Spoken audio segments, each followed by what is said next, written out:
Good morning बच्चों BA second third semester की जो हम फिज़िकल ज्योग्राफी पढ़ रहे थे और उसमें हमने क्लाइमेटोलॉजी का एक बहुत ही महत्वपूर्ण सेक्शन देखा था जो एसोसिएटेड था विंड से, प्रेशर से एंड मॉनसूनल थ्योरीज से। बच्चों इसमें जो आपके मुझे प्रश्न मिले हैं आज उसी के ऊपर आधारित ये डाउट क्लियरिंग सेशन है। यदि देखें तो बहुत सारे प्रश्न हैं, तो शुरुआत करते हैं। सबसे पहला प्रश्न आया था, बड़ा ही सिंपल सा प्रश्न है लेकिन बहुत ही महत्वपूर्ण है कि विंड और एयर क्या होती है। बच्चों जब हम किताबें पढ़ते हैं तो कई बार हमें सिर्फ ये समझाने की कोशिश की जाती है कि विंड कैसे चलती है। इससे भी पहले हमें समझना चाहिए कि विंड होती क्या है। तो दो चीज़ें होती हैं, एयर एंड विंड। अब हमारे एटमॉस्फेयर में जो वेरियस टाइप्स ऑफ गैसेस हैं वो एयर फॉर्म करती हैं। एयर जो है वो स्टेबल होती है, उसमें डायनामिज्म नहीं होता, लेकिन उसमें मिक्सचर ऑफ गैसेस होती हैं। बहुत सारी तरह की गैसेस एक साथ कंपोजिट फॉर्म में मिलती हैं। वहीं जब ब्लोइंग एयर बनती है तो उसको हम विंड कहते हैं। फर्दर मैंने अपने सेक्शन में आपको बताया कि दो तरह से हम विंड को क्लासिफाई कर सकते हैं। एक विंड जो होती है वो जब हॉरिजॉन्टली चलती है तो उसको हम विंड कहते हैं, लेकिन कई बार जब ये वर्टिकली चलने लगती है तो उसको हम एयर करंट के रूप में क्लासिफाई करते हैं। तो बहुत ही सिंपल सी बात है, लेकिन समझ लिए चाहिए हर भूगोल के विद्यार्थी जब भी कभी विंड का सेक्शन पढ़ने को शुरू करता है तो उसे इन दोनों के बीच में अंतर करना चाहिए। अब प्रश्न जो हैं बहुत सारे हैं, तो सबसे पहला प्रश्न लेते हैं। प्रश्न आया कि why winter monsoon does not cause any rain in India. तो बच्चों जैसा कि हमने देखा कि हमारे पास दो तरह का मानसून है। एक को हम एडवांसिंग मानसून कहते हैं जो 1 जून से 15 जुलाई तक पूरे भारत में छा जाता है और भारत के लगभग सभी क्षेत्रों में वर्षा करता है। मैंने बताया कि एक अनुमान के अकॉर्डिंग 80 to 90% जो इंडिया में रेनफॉल होती है वो सिर्फ इसी एडवांसिंग मानसून से होती है, जिसको हम साउथ वेस्ट मानसून भी कहते हैं। वहीं यहाँ रेनफॉल क्यों होती है, यदि आप इसको समझने की कोशिश करें तो आप आराम से डिडक्ट कर सकते हैं कि विंटर मानसून रेनफॉल क्यों नहीं करता है। तो जब हम एडवांसिंग मानसून देखते हैं या साउथ वेस्ट मानसून देखते हैं तो यहाँ विंड की डायरेक्शन है फ्रॉम सी टू लैंड। जब वो सी से मॉइस्चर कैप्चर करती हैं एंड वो लैंड पर उसको रिलीज कर देती हैं। तो इस तरह विंड जब सी टू लैंड चलती है तो रेनफॉल होती है। ठीक है। अब यदि हम विंटर जो हमारा मानसून है जिसको हम नॉर्थ ईस्टर्न मानसून या रिटर्निंग मानसून कहते हैं, जो सर्दियों में भारत में आता है, इसीलिए इसको विंटर मानसून भी कहते हैं। ये विंटर मानसून जब ब्लो करता है तो इसकी डायरेक्शन हो जाती है नॉर्थ ईस्टर्न, और इस नॉर्थ ईस्टर्न डायरेक्शन के समय ये ज़्यादातर एरिया में लैंड टू सी ही मूव करता है। क्योंकि लैंड में सोर्स ऑफ ह्यूमिडिटी नहीं होता तो इसमें ह्यूमिडिटी की मात्रा कम होती है, जिसके कारण ये कम रेनफॉल करता है। लेकिन यहाँ ये समझना कि विंटर मानसून रेनफॉल करता ही नहीं है, ये भी अपने आप में गलत है। एक छोटे से पीरियड के लिए, for the shorter period of time, एक ऐसी सिचुएशन बनती है बे ऑफ बंगाल में जहाँ north eastern winds bay of Bengal से ह्यूमिडिटी लेकर जो हमारा तमिलनाडु का कोस्ट है वहाँ पे रेनफॉल करती है। इस तरह हम देखते हैं कि जो विंटर मानसून है वो रेस्ट ऑफ इंडिया में बारिश ना कर कर जो साउदर्न तमिलनाडु का कोस्ट है वहाँ पे रेनफॉल करता है, क्योंकि सिर्फ for shorter period of time wind for water to land चलने लगती हैं, सी टू लैंड चलने लगती हैं, जिससे उनकी ह्यूमिडिटी कंटेंट बढ़ जाती है और इसलिए उस क्षेत्र में बारिश होती है। एक सवाल और पूछा गया कि जो मानसून की थ्योरीज हैं वो कौन कौन सी थ्योरीज हैं। एक बार दोबारा से मैं बताऊं आपको कि मानसून बच्चों सबसे ज़्यादा इम्पैक्ट करने वाली, एक सबसे ज़्यादा पॉपुलेशन को हैम्पर करने वाली, उसके विकास को निर्धारित करने वाली एक क्लाइमेटिक कंडीशन है।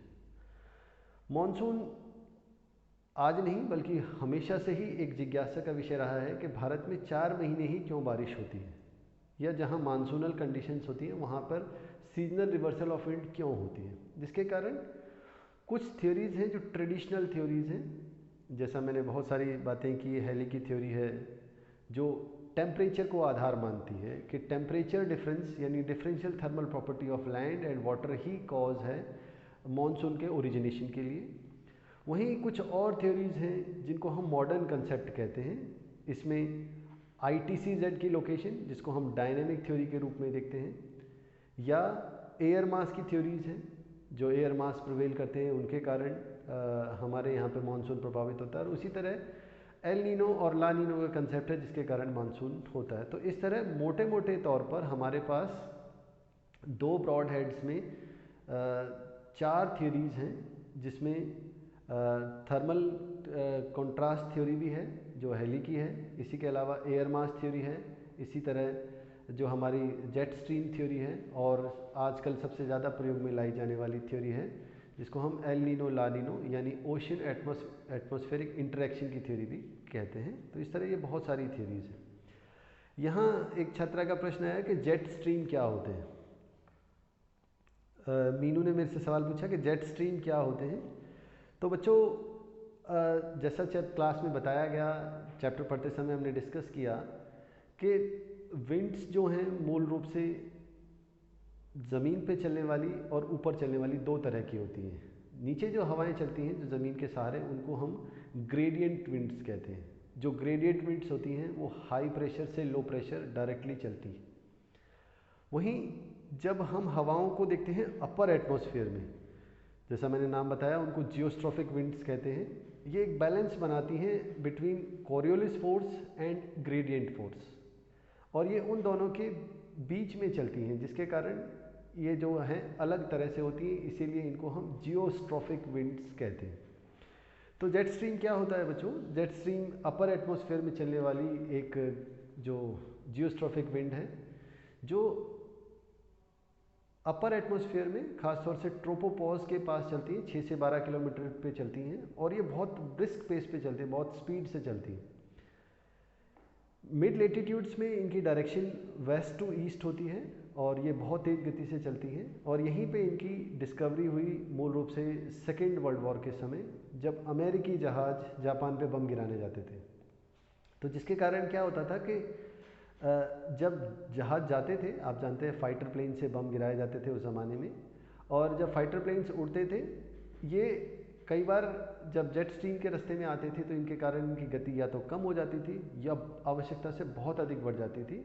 जब इन्होंने ये फिनोमिना वेदर साइंटिस्ट के पास, क्लाइमेटोलॉजिस्ट के पास डिस्कस किया, तो एक नया शब्द निकल के आया जिनको जेट स्ट्रीम्स कहते हैं। यानी ऐसी हवाएं जो जेट होता है, फाइटर होता है, उसकी भी स्पीड को रेगुलेट कर लेती हैं, इसीलिए इनको जेट स्ट्रीम्स नाम दिया गया।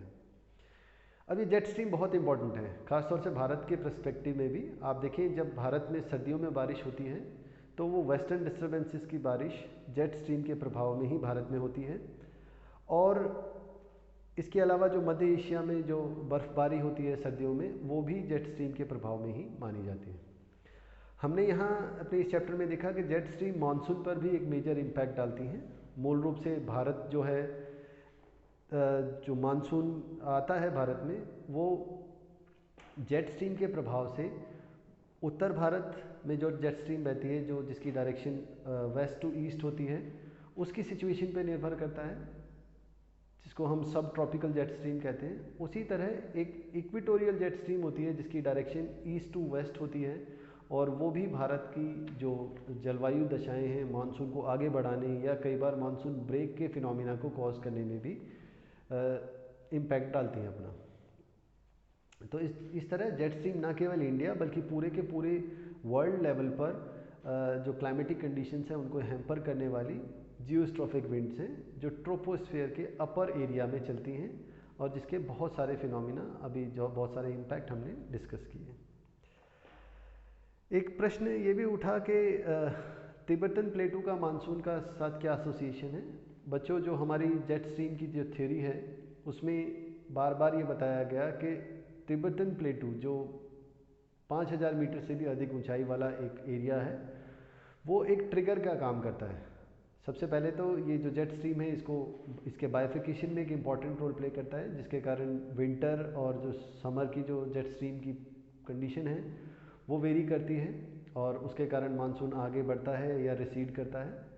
वहीं मानसून के इम्पैक्ट में, तिब्बतन प्लेटू के इम्पैक्ट में यदि हम देखें तो मानसून जो है वो थर्मल, यदि हम माने कि थर्मल कॉज भी है उसका, तो हमारा तिब्बतन प्लेटू एक थर्मल ट्रिगर जनरेट करता है जो कि इतनी ऊंचाई पर है, जिसके कारण यहाँ पर हीट ज़्यादा होती है।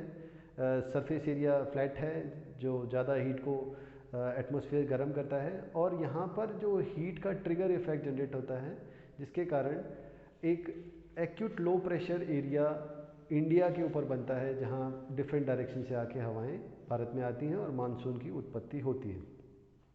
तो इस तरह तिब्बतन प्लेटू जो है एक मेजर रोल प्ले करता है अपने मॉनसून के फॉर्मेशन में। अब यदि आगे चलें, हमने अपनी क्लास में देखा एल नीनो, ला नीनो और साउदर्न ऑसिलेशन के बारे में। मीनू का एक सवाल था कि सर ये क्या होते हैं। बच्चों ये शब्द जो हैं एल नीनो और ला नीनो स्पेनिश वर्ड हैं, क्योंकि आप देखिए लैटिन अमेरिका जो है वहाँ पर बहुत सारे ऐसे देश हैं जिस पे स्पेन के वो उपनिवेश थे और जिसके कारण वहाँ पे स्पेनिश भाषा बोली जाती है। तो पेरू के तट के पास कुछ ऐसी घटनाएं होती हैं जो ओशन और एटमॉस्फेयर के इंटरेक्शन को दिखाती हैं, जिसको हमने ओशन एटमॉस्फेरिक इंटरेक्शन कहा, जो ला नीना और एल नीनो के रूप में होती हैं। अब होता क्या है, साधारण तौर पे जब हम पेरू के तट के पास देखें तो वहाँ पर एक कोल्ड करंट बहती है जिसको पेरुविन करंट कहते हैं। लो टेम्परेचर के कारण यहाँ हाई प्रेशर होता है, लेकिन कई बार किसी अज्ञात कारणों से जो अभी नोन नहीं है, क्योंकि एल नीनो एक बहुत रिसेंट फिनोमिना है, बहुत सारे कारण हो सकते हैं। कुछ कारणों से ये जो कोल्ड करंट है ये वार्म करंट में चेंज हो जाती है, और ये वार्म करंट जो है कंडीशंस को बदल देती हैं। अब वर्ल्ड लेवल पे, वैश्विक स्तर पर अलग अलग प्रकार की जो जलवायु घटनाएं होती हैं, मौसमी घटनाएं होती हैं, जिसको कम्युलेटिवली हम कहते हैं एल नीनो इम्पैक्ट। उसी तरह कई बार जब ये पेरू की धारा अत्यधिक रूप से और ठंडी हो जाती है तो इस क्षेत्र में जो मानसून है भारत वाले क्षेत्र में या वैश्विक स्तर पे और जो मौसमी प्रणालियां हैं वो और ज़्यादा एक्टिव हो जाती हैं, उसको ला नीना कहा जाता है। तो तीन चीज़ें होती हैं बच्चों, समझने की कोशिश करें। एक होता है नॉर्मल ईयर, नॉर्मल ईयर जैसा सामान्य, जिसमें सामान्य तापमान हो, पेरू के जो धारा है ठंडी है वो सामान्य रूप से ठंडी हो, जिसके कारण भारत में अच्छा मानसून होता है। लेकिन कई बार जब ये गर्म हो जाती है तो जिसके कारण भारत में मानसून फेल होता है, और ज़्यादातर जो बारिश है वो केंद्रित हो जाती है लैटिन अमेरिकी देशों में, पेरू में, चिली में, ब्राज़ील में। तो इस तरह यहाँ बारिश होने लगती है। वहीं एक और दशा होती है जिसको ला नीना इम्पैक्ट कहते हैं। इस ला नीना के समय जो पेरुविन करंट है वो और ज़्यादा ठंडी हो जाती है, जिसके कारण भारत में आवश्यकता से अधिक वर्षा होती है, और पेरू और चिली का जो तट है वहाँ पर आवश्यकता से अधिक ड्राइनेस हो जाती है। तो इस तरह ये दोनों जो ला नीना है और एल नीनो है ये तीन अवस्थाओं को दिखाते हैं, normal condition, La Nina year and El Nino year. तो इन सभी के कारण क्या होता है बच्चों, ये मूल रूप से साउदर्न हेमिस्फीयर में हो रही है। इस साउदर्न हेमिस्फीयर वाले एरिया में एक ख़ास तरह की चेंजेस आते हैं, जो एक तरफ पेरू का तट है और एक तरफ आप ऑस्ट्रेलिया देखो, जो सर मैंने डायग्राम में भी दिखाया होगा। ये कंडीशंस टेम्परेचर की, प्रेशर की एंड रिजल्टिंग रेनफॉल की कंडीशंस में इस तरह के परिवर्तन आते हैं, जो साउदर्न हेमिस्फीयर में एक बार इस तरफ होते हैं, एक बार इस तरफ होते हैं। यदि वो मूव करते रहते हैं इस तरह, तो इस मूवमेंट को, जो पेंडुलम की जैसे मूवमेंट होता है, इसको ऑसिलेशन कहते हैं। इसीलिए एल नीनो और ला नीनो को साउदर्न ऑसिलेशन कहा जाता है। ठीक है, एल नीनो साउदर्न ऑसिलेशन आपने चैप्टर में भी पढ़ा है। एक सवाल और था जो विंड के सेक्शन से जुड़ा हुआ था। जैसा मैंने बताया कि इक्वेटर पर नॉर्थ से आने वाली जो हमारी ट्रेड विंड है और साउथ से आने वाली ट्रेड विंड है वो मिल जाती हैं और ऊपर की तरफ कन्वेक्शनल करंट के रूप में ऊपर उठती हैं। तो एक सवाल आया एक छात्रा का, जिसने मेरे से पूछा कि सर क्यों ऐसा है कि जो हमारी जो कन्वेक्शनल करंट है जो इक्वेटर से उठी हैं वो सब ट्रॉपिक्स में ही नीचे गिरती हैं, वो कहीं और क्यों नहीं नीचे गिरती हैं। तो बच्चों इसको समझने के लिए आप कुछ साइंटिफिक हम बेस देखते हैं। तो सबसे पहले इक्वेटर पे चलते हैं। तो इक्वेटर पे बहुत गर्मी है और गर्मी होने के कारण हवा में एक खास तरह की बॉयंसी है, वो ऊपर की तरफ उठती है, अनस्टेबल एयर है। वो ऊपर उठती है। वो अनस्टेबल क्यों है? क्योंकि उसका हाई टेम्परेचर है। ये अनस्टेबल एयर ऊपर उठती है और ऊपर उठ के एक लेवल पे जाके, क्योंकि जैसे जैसे हवा ऊपर उठती है वैसे वैसे वो एक्सपेंड होती है और एक्सपेंशन के कारण थर्मोडायनेमिकली जो एनर्जी है वो रिलीज हो जाती है। अब एयर ऊपर जाके ठंडी हो चुकी होती है और वो अब तैयार है अपने नेक्स्ट प्रोसेस के लिए। अब नेक्स्ट प्रोसेस क्या है? जैसे ऊपर गए तो क्या हुआ कि टेम्परेचर कम हो गया, एयर की जो वेट है वो ज़्यादा हो गया और साथ ही साथ अर्थ के रोटेशन के कारण, कोरियोलिस फोर्स के कारण अब वो डिसेंड कर जाती है। वो डिसेंड कहाँ करती है? अब डिसेंड की उसके पास एक ही जगह है।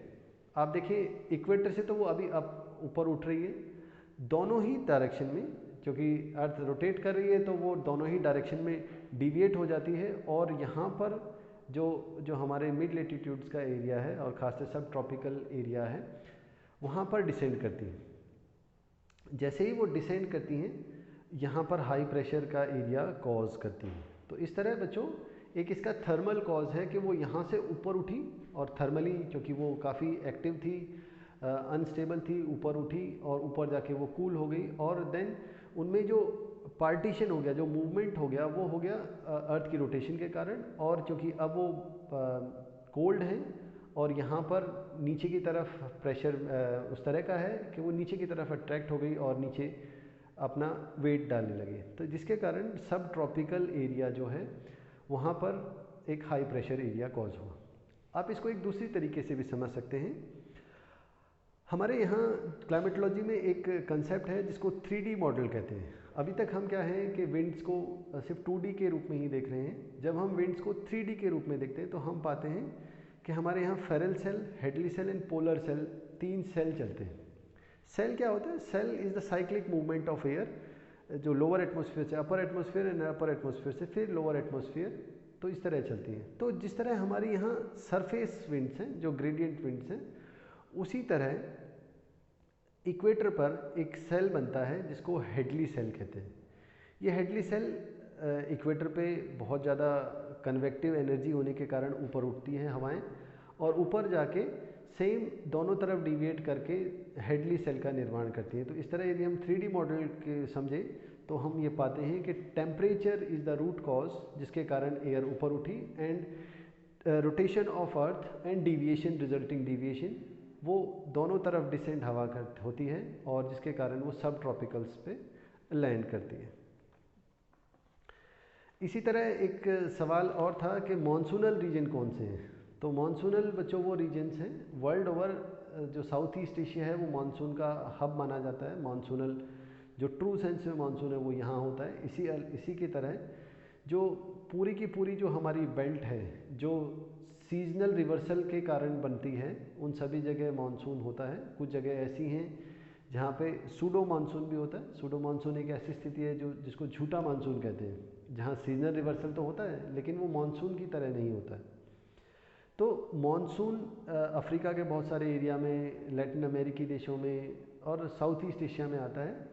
जब हम बुक्स में पढ़ते हैं तो साउथ ईस्ट एशिया मानसून को स्पेसिफिकली डिनोट किया जाता है क्योंकि यहाँ ट्रू सेंस में और सबसे ज़्यादा पॉपुलेटेड एरिया है, इसीलिए मानसून की जो ज़्यादातर स्टडीज़ हैं, हम ऊपर देखिए हमने जो थ्योरीज पढ़ी है वो सारी की सारी इसी रीजन पर आधारित है।